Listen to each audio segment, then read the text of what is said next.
ఆయిటిబూనే కాలం రానే వచ్చింది. చిన్నగా మెల్లగా వానలు మోకమిదికొస్తున్నాయి. అందుకే అసలైన టైంలో అన్నదాతలకు అరుసుకోనికే పోయిండు సీఎం బాబు సారు.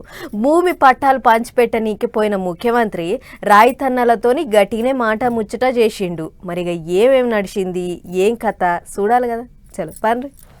సూత్త మురుగచీర రానే వచ్చింది. అందుకే ఇక అన్నదాతలను కలిసేందుకు గీదే మంచి టైం అన్నట్టు బయలుదేరిండు ఏపీ సీఎం చంద్రబాబు సారు.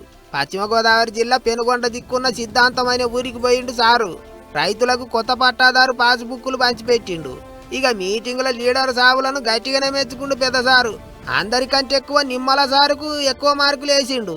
ఇక్కడే నిమ్మల రామానాయుడు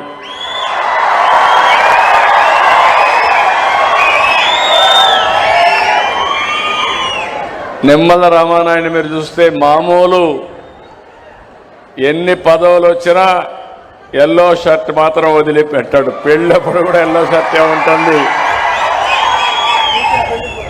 రెండోది సైకిల్ కూడా వదిలిపెట్టాడు.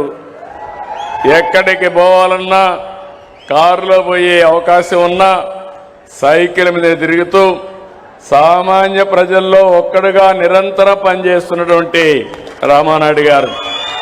ముఖ్యమంత్రి సారు పబ్లిక్ అందరి ముంగట పొగుడుతా అంటే మురిసి ముప్పందు వయ్యిండు పోండ్రి నీళ్ల మంత్రి.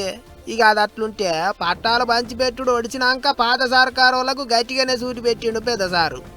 నిన్న మొన్న చూశారు, పరీక్షలంటే తెలియని వాళ్ళు, ఎట్లా పెడతారో తెలియని వాళ్ళు, రిజర్వేషన్ తెలియని వాళ్ళు కావాలని బురదల్లే కార్యక్రమాన్ని తీసుకున్నారు.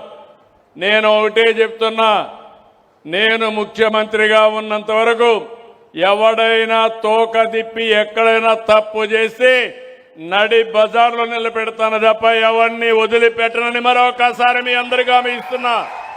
అంతేకాదు, ఓ పంకపాటి మాజీ ఎమ్మెల్యే తెలంగాణలో భూములు కబ్జా పెట్టిండని పోలీసు వాళ్ళు కేసులు పెట్టిరు కదా, ఆగో దాని మీద ఏమన్నాడో చూడండి ఏపీ ముఖ్యమంత్రి. ఇక్కడ అయిపోయిందని తెలంగాణకు పోయి వినుకొండ మాజీ ఎమ్మెల్యే అక్కడ పోయి ఎంఆర్ఓ, కలెక్టర్, జాయింట్ కలెక్టర్ సంతకాలన్నీ ఫోర్జరీ చేసి 1500 కోట్ల రూపాయల ఆస్తులు కొట్టేశారు. నేను అడుగుతున్నా ఈ యొక్క పార్టీ అధ్యక్షుని, గొడ్డలి పార్టీ నేతని ఎందుకు సస్పెండ్ చేయలేదు? ఎందుకు చేయవు?